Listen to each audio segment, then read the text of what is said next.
Hello, I'm Father Mark Impson, the Roman Catholic priest in Stonehaven. The first reading I'm providing today is from the Gospel of John, chapter 19, verses 38 to 42. After this, Joseph, who was from the town of Arimathea, asked Pilate if he could take Jesus' body.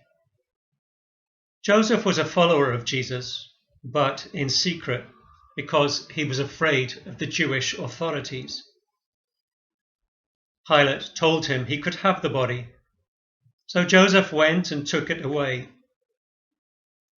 Nicodemus, who at first had gone to see Jesus at night, went with Joseph, taking with him about 30 kilograms of spices, a mixture of myrrh and aloes. The two men took Jesus' body and wrapped it in linen with the spices, according to the Jewish custom of preparing a body for burial. There was a garden in the place where Jesus had been put to death, and in it there was a new tomb, where no one had ever been buried. Since it was the day before the Sabbath, and because the tomb was close by, they placed Jesus' body there. The reflection I want to share with you today is not my own. It's a reading from an ancient homily for Holy Saturday. What is happening? Today there is a great silence over the earth, a great silence and stillness. A great silence because the King sleeps. The earth was in terror and was still, because God slept in the flesh and raised up those who were sleeping from the ages. God has died in the flesh, and the underworld has trembled. Truly, he goes to seek out our first parent like a lost sheep. He wishes to visit those who sit in darkness and in the shadow of death. He goes to free the prisoner Adam and his fellow prisoner Eve from their pains, he who is God and Adam's son.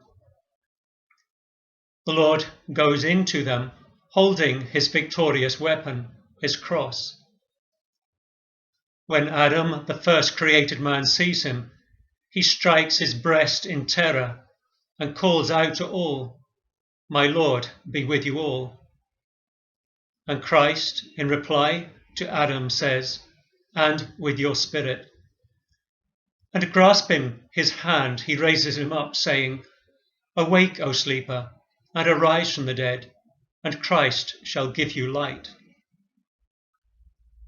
I am your God, who for your sake became your Son, who for you and your descendants now speak and command with authority those in prison. Come forth, and those in darkness have light, and those who sleep rise. I command you, awake, sleeper. I have not made you to be held a prisoner in the underworld. Arise from the dead. I am the life of the dead. Arise, O man, work of my hands. Arise, you who are fashioned in my image. Rise, let us go hence. For you in me and I in you, together we are one undivided person. For you, I your God became your Son. For you, I the Master took on your form, that of a slave. For you, I whom above the heavens came on earth and under the earth. For you, man, I became as a man without help, free among the dead. For you, who left a garden, I was handed over to Jews from a garden and crucified in a garden. Look at the spittle on my face, which I received because of you, in order to restore you to that first divine inbreathing at creation.